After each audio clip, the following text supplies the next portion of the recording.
Forward. Okay, so today's Daf, Bezos Hashem, is Daf Ayin Beis. Okay, and we're starting from Daf Ayin Amid Beis, 4 lines from the bottom. I just want to go over again the Mishnah, just to recap a little bit. Remember, when there's a father and a fiance, they're not married yet. Okay, so then in order to nullify a neder.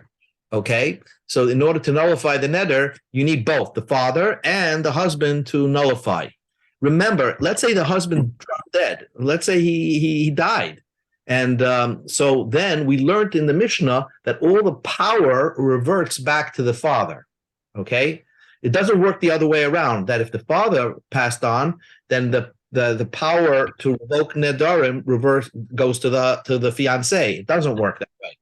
It works in the other way. When the fiance, I say fiance because they're not married, when he passes on, then the power to revoke the nedarim go back to the father. Fine. Now, the Mishnah happened to give you a case of not the father dying, but Nadra, she made a neder, he arusa, and she engaged. So if she's just engaged, then if she just engaged, then if she's engaged, niskarsha boy bayoim, and then she gets divorced. Now that is an interesting case. The way the Gemara is going to learn about this is that the husband didn't hear about it. It's just the father heard his daughter make a neder. The husband didn't know about it, and he gave her a divorce. So really, the power should revert back to the father. But before the father did anything, she got engaged again to fiance number 2. So then the father now doesn't have the power anymore. He has to share that power with the second fiance. And that was the discussion we had yesterday. Let us begin our Gemara today. Ibailahu. In the yeshiva, they asked a question. A girl, you have this Nara, this 12-year-old girl that got engaged, okay? So now who can revoke the neder? The father with the fiancé. But let's say he divorced her. Now, he heard about the neder, but he didn't do anything about the neder, and he divorced her that day. He just kept quiet and says, I'm giving you a divorce, and divorced her. What does that mean? When he divorces her, is it kishtika dami? Is it like silence? That means he didn't decide if he wants to keep the neder or revoke the neder, and therefore it's up in the air. Or maybe kahakomadamya, or the fact that he was quiet is like, he's so angry at her. In his heart, he wants to confirm the neder because he knows that after he divorces her, she's out of his domain. So it's almost like it's the silent treatment, but really he means to confirm the neder. So the Gemara asks, Lamai nafkamina, what would be the difference? Where would be the halachic implication of this question? Very simple. Listen to this case. Kegoin, she made a neder. Okay? This 12-year-old girl made the neder. Vishama Bala, and the fiance heard about the neder, didn't say anything. Begersha, and then divorced her. And the theoretical case is that he remarried her that day. He got engaged her that day. You don't have to make a chuppah. She gave her a ring again. So now he wants to take her back. Now, the first time before he divorced her, he was silent. He knew about the neder, but didn't do anything about it.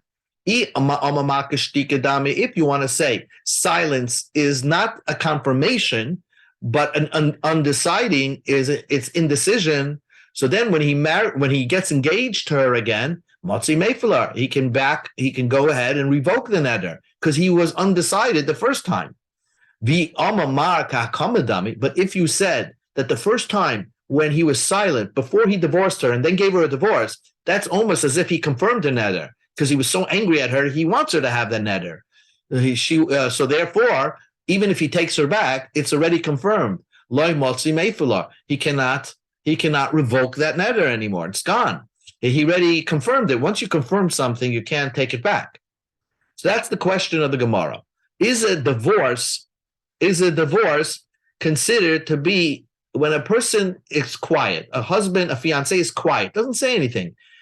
When he divorces his wife, when he divorces his, his bride to be, is it the fact that he didn't say anything confirming that he wants her to have the neder, or he was undecided and therefore he's leaving it up in the air? So Tashma, come in here. Amasai, the Gemara gives you cases. Amasai Amru, when did they say Mesabal Nisroikner Shus La'av? When did they say that if the husband dies, that all the power reverts to the father? Okay, the husband dies. Give me a case. Bisman Shloi Shamabal. It means that the husband never heard about the neder. Because if he heard about the neder, then he confirmed it, then who cares? There's no power to the father. It's a confirmed neder. So if he didn't hear about it, and then he died, or he heard about it, the haper, and he wanted to revoke, and then he died. Or he was heard and quiet and died that day. All these cases, the neder still is up there to be decided to be revoked. And if the husband dies, he's out of the picture. If he's out of the picture, then we give all the power to the father. So that was the Brisa giving you examples how a power to revoke neder will revert back to the father if the husband passes on. Now, here comes the implication. The Amrit, if you want to say Gerishin Kishtika Dami, that when before if the husband heard about the neder and divorces his wife, that's like he's still undecided about the neder, and it's not a confirmed neder. Listening now, let it say that case as well. Oy Shama Begerish.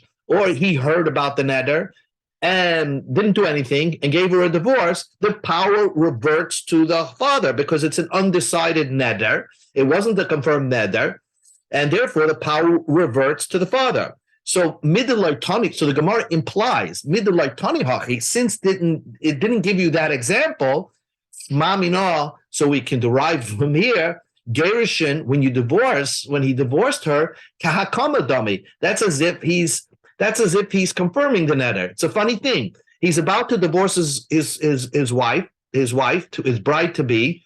He doesn't say anything about her nedarim that he knows about, but the fact that he's divorcing her, he's giving her the silent treatment, like saying, guess what? This neder I'm confirming. So you're going to have problems after we get divorced. That's what we could apply from this brisa, since it didn't use that as an example of a non-confirmed neder where the power would revert to the father. So from the beginning of the brisa, you see, Gerishin is kahakomadami. It's as if it's confirmed neder. So the Gemara says, wait a second, let's have an implication at the end of the brisa. Ema seifa. Look at the end of the brisa. Aval im shama v'kiyam. If you heard about the neder and confirmed the neder. If the husband heard about the neder and confirmed it before he died. Shama v'shasuk umeis b'yom shel acharav. He was heard about the neder. He was quiet. Quiet till the end of the day is an automatic default confirmation. And he died the next day. Then there's no power reverting to the father after the husband dies because there is no neder it is a neder. It's a confirmed neder. So ein yachal lahafer. The father has no power. He can't revoke the neder because it was confirmed by the husband before he died. Now, if you say, the Gemara says, wait a second, Amrit, if you say Gerishin, when a man divorces his bride to be, is ka'akomadami, it's as if he's confirming her nedarim, lisnevim shama v'girish. Let that be an example of a confirmed neder, where he heard about the neder, didn't do anything, and divorced his wife. So from that implication, the fact is we could have derived that if the Sefer would have used that example, then I would have said, oh, that would have been a good example. But the implication is it did not use that as example. Shmami no gerish and kishtika dami. Being quiet, divorce is like non-confirmation. It's just being silent. It's undecided. So the Gemara says from the beginning of the brisa, you have an implied way. You have the end of the brisa applied a different way. So there's no proof from this brisa. From this brisa, we have no implications. Iresha dafka, if you take the beginning of the brisa seriously, nasav seifah mishum reisha, then the end of the brisa is just trying to line itself up with the beginning of the brisa. that means that's why it didn't use the example of Gerushin. If the beginning of the Bryce is not using Gerushin, the end of the Bryce is not going to use Gerushin. If the end of the Bryce is precise, Nasif Reisha Mishum Sefer, then the Sefer didn't want to give you a new case that didn't exist in the end of the Bryce. But basically, you don't have this question resolved. Either Gerushin is a confirmation, or divorcing is undecision, is it undecided? So it hasn't not been decided by this by the Brises that we brought in. So the Gemara gives two more tries at this question. Tashema, we learned in our Mishnah. This is our Mishnah. Nadra v'hi arusa, a girl who's 12 years old, she's engaged, and she made a neder when she's an arusa. The niskarsha b'nisarsa b'yayim, she got divorced. Now, the Gemara understands that our Mishnah is talking about where the husband heard about the neder and then gave her a divorce. The nisarsa b'yayim, she got engaged to another fiance number 2. Even if this happened 100 times, she divorced fiance 2, got engaged to fiance 3, etc. The father and the second fiance, the last fiance, can revoke her nedara. So shmami no. So we see gerushin kishtikadami. The fact that a man divorces his bride to be, and he was silent about the nedarim, it means he didn't make a decision on it. Because the ikahakomadami, if you want to say that divorcing is an automatic confirmation of her nedarim, so the first oris, that means the first fiancé that divorced her, gave her confirmation to her neder. So mi motzi oris achar nidre the oikim oris rishon. How could the second fiancé revoke nedarim that were confirmed by the first fiancé? So how does that work? So how do you explain our Mishnah? So the Gemara says exactly the way we explained earlier. Here, our Mishnah is talking about that the first fiance didn't know anything about the neder. He gave her a divorce without knowing that she made a neder. So the Gemara says, if he didn't know make a neder, why does she have to marry fiance 2 that day? Why are we restricted for that day? Usually, you're restricted for a day from the time that you heard that she made a neder. Then you have a day to think about it. So, why does she have to get engaged to fiance number 2 that day? She can get engaged to fiance number 2 even after 100 days. It doesn't matter.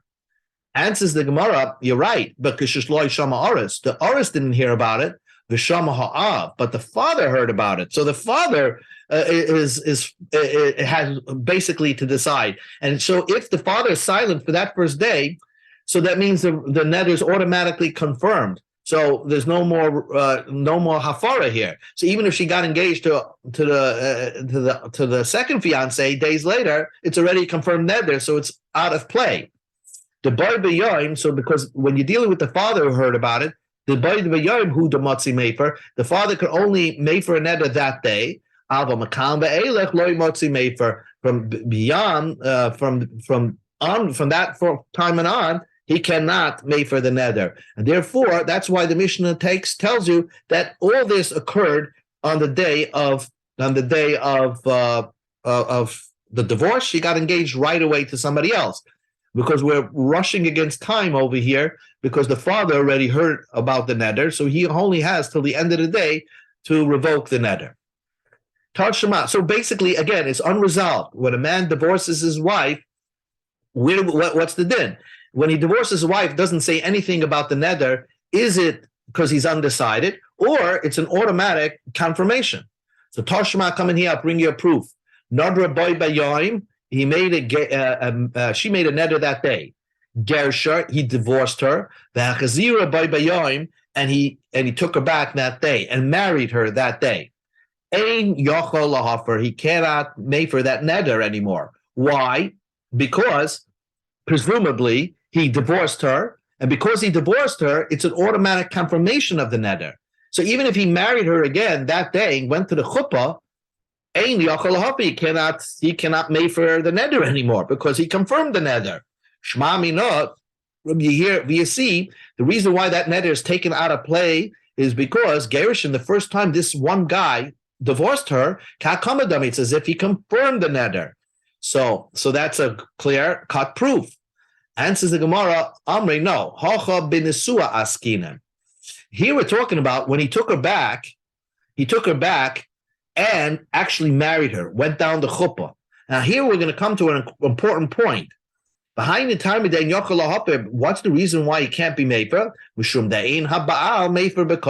Because a husband, after he gets married to her, doesn't have power to revoke nedarim that happened before the marriage. It's interesting. An heiress, if they're just engaged, then the father, with the partner of the fiancé, can revoke nedarim that were made prior to him getting engaged. But once he takes her under the chuppah, his power to revoke nedarim is from here on forward. But we can't make for nedarim that were made prior.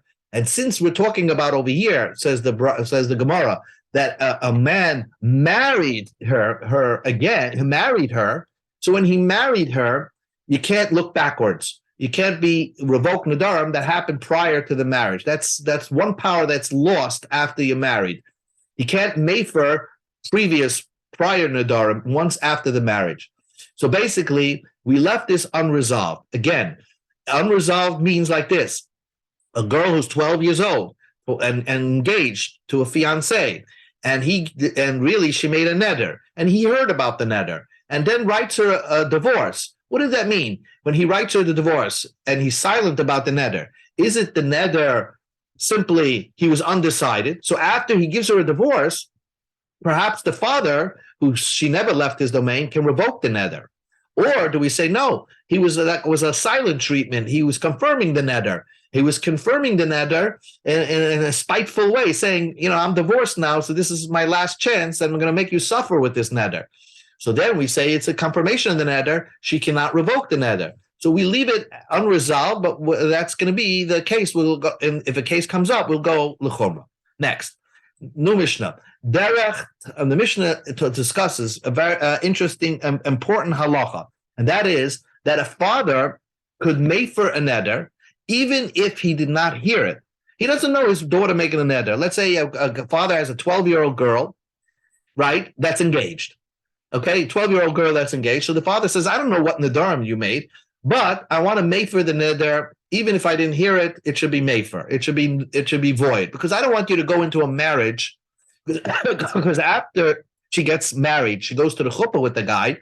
Well, after she goes to the chuppah with the person, that person cannot mefer any nedarim that she made prior. He could only revoke nedarim from here on after the marriage, after the chuppah, but not from before. So the way of a Talmud Chacham, a father who's a very smart, learned person, and he doesn't want his daughter to have nedarim going into the chuppah, into the marriage. So before his daughter would walk his daughter down the aisle for the chuppah, he says to her, honey, any neder that you made a neder in my house, harei hein mufarim, then nullified, void. You don't have nedarim anymore.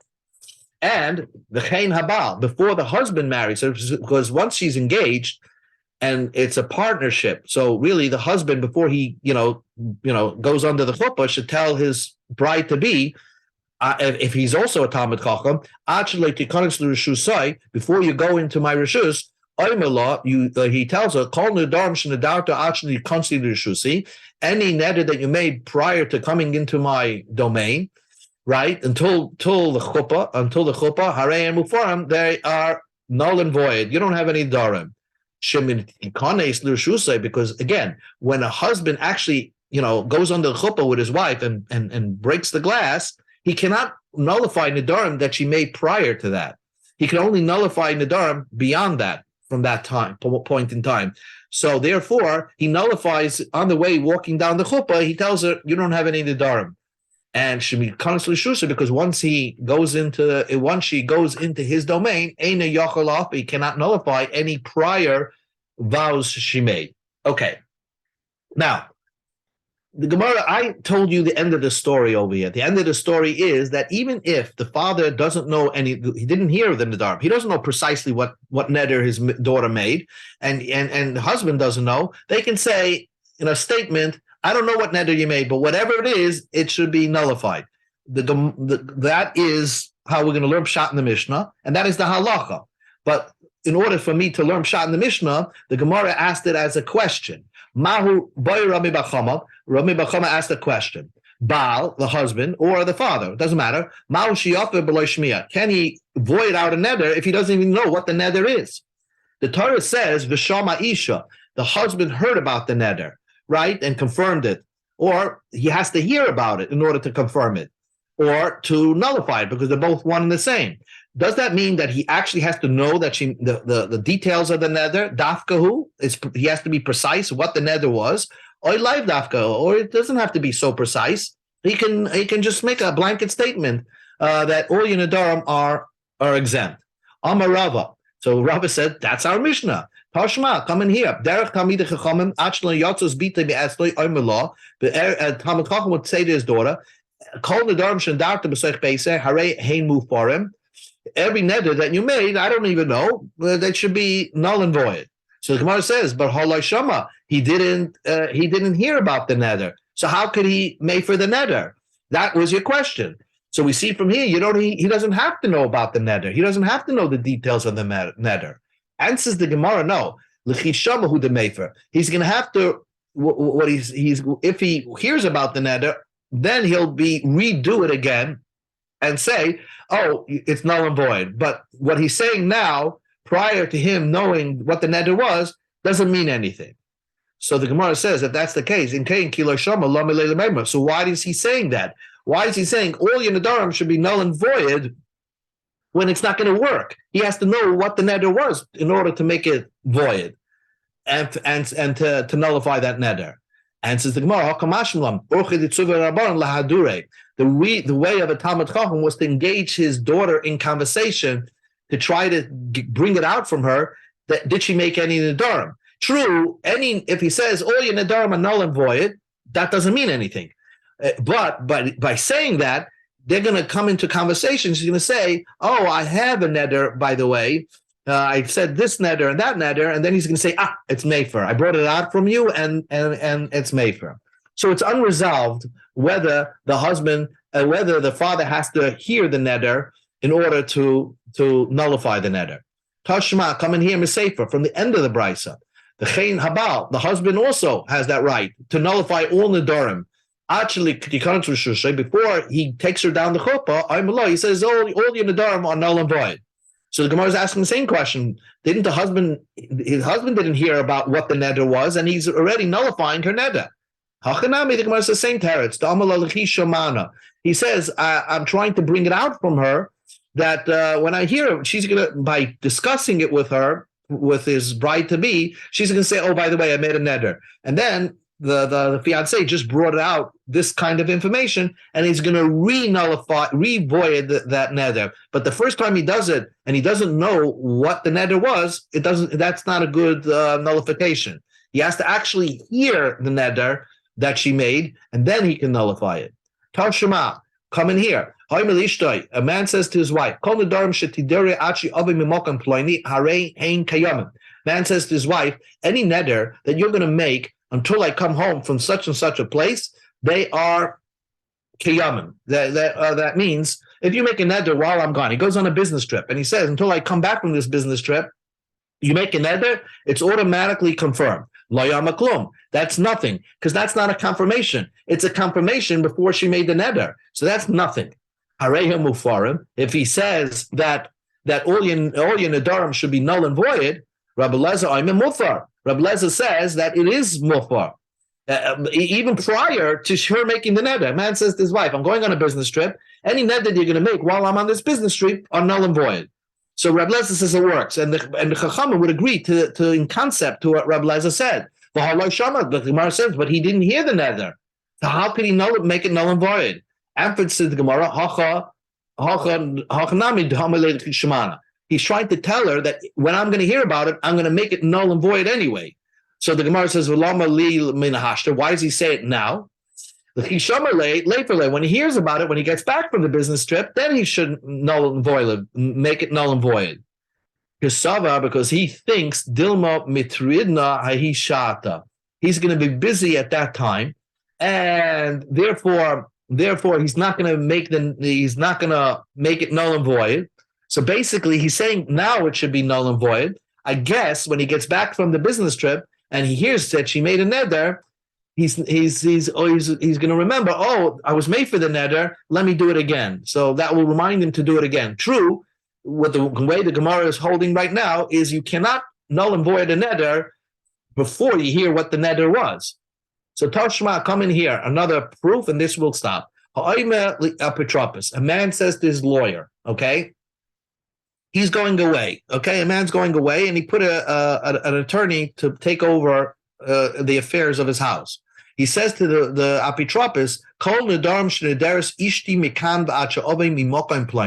any neder that my wife will make until I come back, hafer, you should nullify those nedarim. And he did nullify those nedarim. So I might think that he signed this attorney to nullify her neders.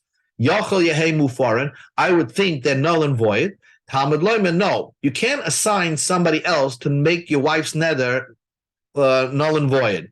Isha yekemena, only the husband can confirm the neder. The Isha yeferena, only the husband can make the neder null and void, to void the neder. So it doesn't work giving the job to your attorney to do it while you're in your absence. Rabbi Yomi said, why shouldn't it work? In the entire Torah, shluchei shel adam kamoisai, that the messenger of a person is like him. So why can't it work? You can assign the apitropos, your attorney, when in your absence, he should have the power to make for the nedera. In concept, Rabbi Yoshia would agree that the attorney setup would work. It's just as exeris akasa that the husband is the only one who can make his wife's neders null and void. But in concept, he would agree to it. But everybody would hold everybody would hold that technically the attorney represents the husband. But the truth is, but the husband is never heard the neder. So the attorney wouldn't have a power to make for nedarim, even though he heard about it. If the husband didn't hear about it, he can't be more powerful than the husband. So if the husband didn't hear about it, the attorney technically would not be able to make for those nedarim. It must be that the husband doesn't need to hear about it for a hafara to happen. So we see from there that you don't need to hear the neder to make for the nedarim. So we go to a little bit Gimel. He told the attorney, yes, you should be made for it, but it doesn't work, of course, because I didn't hear about the neder. But when I come back on the business trip, lichi shamana, you'll tell it to me over what the neder was. Made for law, I'm gonna do the hafara then. I'm gonna null and void then. So the Gemara says, why does he have to do this, set this up now? When he comes back, when he hears about the neder, lay for law, when he'll make the husband, when he comes back from the business trip, he'll nullify the neders. Why does he have to say something prior to him leaving? Usavar, he thinks Dilma Mitridna. Maybe he's going to be busy and he's not going to remember to make for the nedarim. So I guess by having the attorney in place, made for the nedarim, or keeping track of his wife's nedarim, when he comes back, he's going to tell her, oh, your wife made such and such a neder. He's going to hear about it and then make for the neder. So from the way the Gemara leaves it right now, it seems it's unresolved. But I'm telling you, it's resolved according to the Ram from later on Gemara. That what? The Baal, I'm going to point it out, you can see it on your screen. The Mal Mefer, and this is also a father, the Baal Mefer Beloy Shmiya, a husband and a father could null and void it, even if they don't know the details of the neder. Okay, so we'll end today's daf. Yeah, Shikoya.